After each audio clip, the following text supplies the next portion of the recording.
Hi everyone, this is Ayan Ibrahim and I'm doing chapter 9 on teaching culturally and linguistically diverse students. So let's start out by talking about what is culturally linguistically diverse students. Individuals who come from a home environment where a language other than English is spoken and whose cultural values and background may differ from its mainstream culture. So what does culturally and linguistically diverse students look like? To me, honestly, it looks like me. When I was a student here, I came to the United States when I was in fourth grade, and I was in a classroom where I did not speak English, and I spoke Somali and I spoke Arabic, and I understood a lot of concepts of things, but I just didn't understand it in English. So I was sitting in a classroom where the teacher had no idea like how to help me at all, and then she did not even try to like understand ways I techniques or anything that could help in the classroom. I just sat in a classroom for a whole year, and then I would interact with friends who spoke Somali. So, and then ESL wasn't really a helpful thing for me at the time. I don't know why. Is I believe it's because the teacher and I did not understand each other as well either, and it just made me give up or not try at the time. It was just really difficult and embarrassing to even try to go and ask questions or raise my hand. I didn't have that relationship with my teacher where I could just feel comfortable enough to do all that. And then I would have students here get out a piece of paper and just jot down ideas of what they believe culturally and linguistically diverse students look like. We would use the think, pair, and share technique. And then another thing was how to prepare to teach English learners. Research in second language acquisition has shown that adapting classroom discussion, textbook reading, and writing activities to the language proficiencies of English language learners triggers English language acquisition in subject matter classrooms. So, for ELL students especially, they might not understand what is happening in the classroom, but in a short when students are in groups and they're having a discussion and they're speaking about what they believe a specific topic or a text means, and for them it's a way that they can express their feelings or their particular opinion on a subject without being in a bigger group, and a smaller group sometimes helps them speak. Writing activities also is another helpful thing to I believe that writing activities are helpful for me, even when I didn't speak English and I could barely write and my grammar was really bad, but I still just wrote and wrote and wrote and wrote. And then not a lot, my teacher couldn't understand what I was writing as much, but I did. I understood what I was writing. And for me, it was just a matter of the teacher correcting me and just knowing what I got wrong, and just rereading and proofreading. And then I feel like my middle school teachers did a better job at this than my elementary school teachers.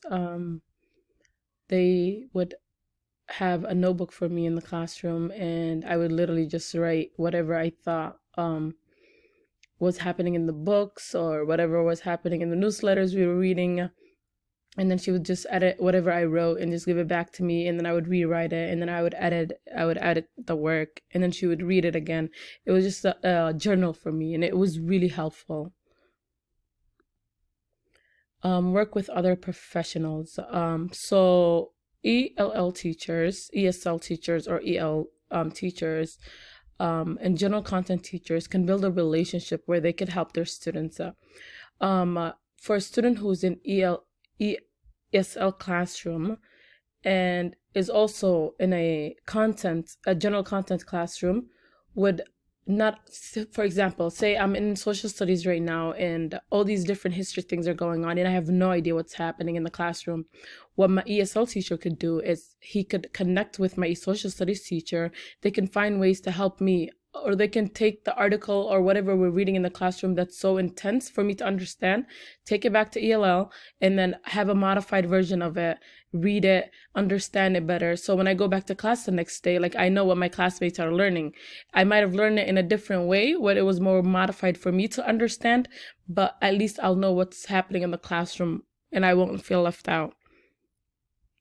Also, assessments and homework assignments is another thing that could be modified for students who are really low because they don't understand the language.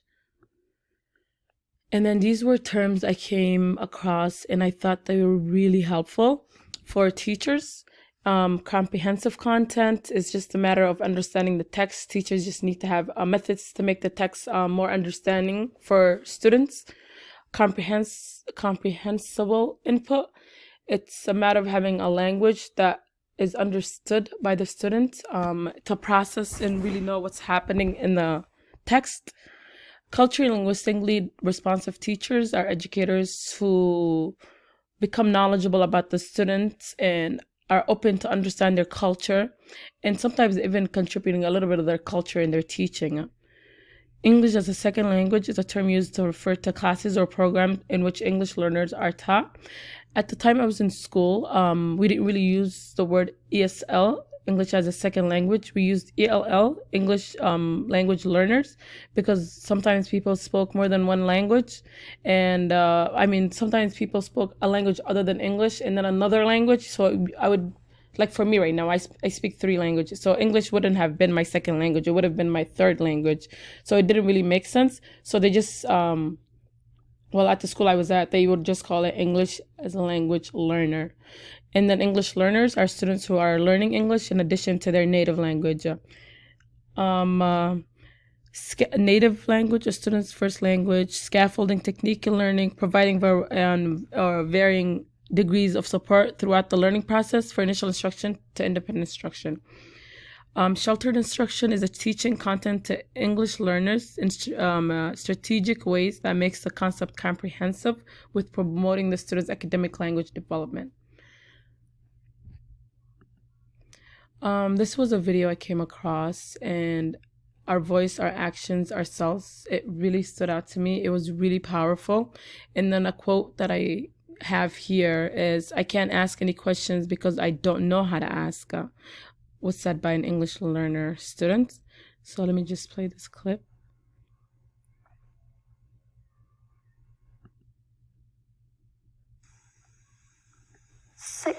講唔到英文呢，又交唔到啲朋友啦，咁樣就。The main problem is a language problem. I can't speak very good English. I can't communicate with Canadian kids. And I find it very difficult to learn anything because I just cannot ask questions because I don't know how to ask. And I have difficulty understand what the teacher is talking about. I have to ask the kids who understand Cantonese what the teacher is talking about. Okay, I was really scared when I first arrived in Canada because I didn't know anything. I didn't know how to write, how to speak, and how to communicate with others. And I always miss my my relatives and my grandparents. So it's kind of difficult for me.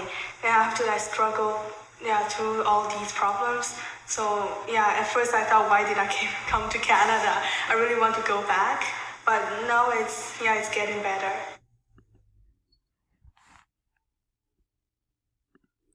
So for the next part, it's a quick write activity of the video that we just watched. So in a piece of paper, after watching the video, write down something you could do as a teacher to help your English learners feel less lost in a mainstream classroom. So I would give 5 to 7 minutes for this activity, and you guys would write down as a teacher, I would help my English learners by, and then just either a list of, or you could just write paragraphs. And then for the next activity, it would be this article. I would pass it around, but I found a way to just show it here in the PowerPoint instead of printing it out and stuff, or sharing it with you guys in a different format. So at first we would use this technique, think alouds. I would give this to the students and then just have them look at the article without reading it. Just observe the title, the pictures, the highlighted, they're not highlighted, the bold words. And then we would just talk about it, predict what do you think is going to happen in the story, like what do you think is going to happen just by reading the topic and the title, by reading the title and the picture and just the bold words. And then just have them speak about the pictures, what they see, and then just ask questions of what they think they will have about the reading before we even start reading. And then try to have connections, making connections to the reading, speaking about where, so everybody's from a different part of the state or the country. Just talk about in your country, like what kind of do you guys have hurricanes? What kind of storms do you guys have? Like, does it rain a lot? Is it really hot there? Just connect their life into the reading too at the same time. And then for the next activity, we would do a little bit of background about Sojourner Truth, the history. This was just a little bit of I couldn't do a lot because I don't have a lot of time to really explain this, but we would just talk about her early life and what she did, and how she was the first Black woman to take a white man to court and get her son back, and she won. She wrote many outstanding and heart-melting speeches. And then after just going through this and what Sojourner Truth did and who she is, and having them understand that she was also a slave who later became free. And then we would just talk about, in a journal writing, I would have students write down what are the roles of women in your culture. Are men and women treated the same? And what they believe as an individual, what a woman's role is. And then I would give them about 5 minutes to really write down this. And then we would move on to our next topic. And then this is Ain't I a Woman? By Sojourner Truth. And then we would read this, and then we would use another technique, which is connection stem strategy. And then we would talk about what this issue is. This issue still present in the world? Have you ever read anything similar to this? And then what did this reading remind you of? Try to make connections to the text to world, text to text, and text to self. And then another thing that really stood out to me was benefits for English learners: engaging, guiding, and extending, activating or building background knowledge, read out louds, films, photos, websites. Some students may not understand what you're teaching in the classroom, and there's a lot of words that they will not comprehend, but pictures are an amazing thing in films, and it really tends to help, especially ELL students, put words together by providing visuals for them. And then teacher read out loud or short section of a text. That's also another thing that will really help English learners.